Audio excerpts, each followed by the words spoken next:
Bonjour à toutes, bonjour à tous. Vous êtes sur votre émission préférée, Voyage littéraire, sur ESAE TV.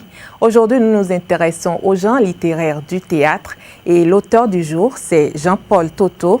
Il nous donne « Il faut battre l'amour quand il est fou ». C'est donc un recueil de pièces de théâtre qui est paru en 2015 aux éditions Lara. Décryptage.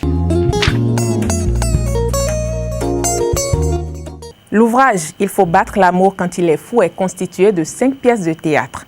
Une pièce, la première, qui s'appelle « Il faut battre l'amour quand il est fou » et qui donne son titre à l'œuvre.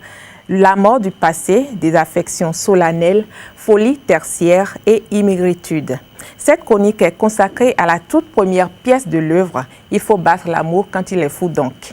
Il s'agit d'une pièce en 4 parties et l'auteur ne nous dit pas s'il s'agit d'actes ou de scènes.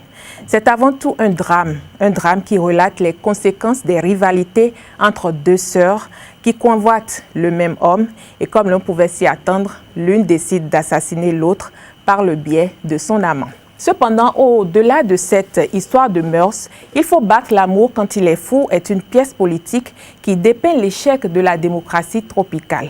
Toto dénonce les simulacres de soutien des populations, la démagogie, la corruption qui passe par l'achat des consciences et la suppression des libertés publiques. L'auteur convoque ces personnages pour dépeindre les conséquences fâcheuses engendrées par le conflit entre le pouvoir et les sentiments.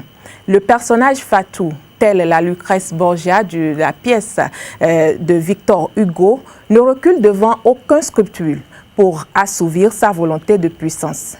Voilà pour ce qui est de l'aperçu de cette pièce théâtrale. Intéressons-nous maintenant un peu au style de l'auteur.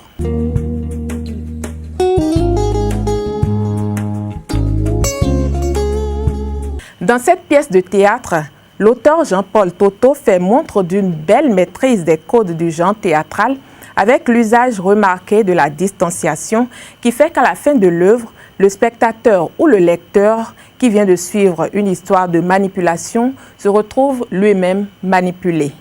Le personnage de Momo informe un autre personnage qu'il n'est qu'un acteur.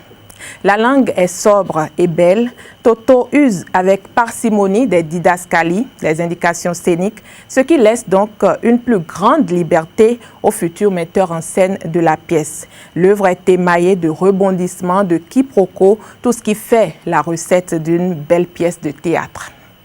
Quittons-nous sur ce que nous pourrions nommer cette tirade du personnage Fatou, même s'il s'agit en réalité d'un dialogue au téléphone. Nous sommes page 27. Allô? Bonjour monsieur. J'ai eu envie de vous désigner par un nom correspondant à la nature de nos relations, mais je n'ai pas trouvé. Chérie? Oui, j'y ai aussi pensé. Seulement, je le trouve un peu trop précipité parce que nous venons de nous connaître.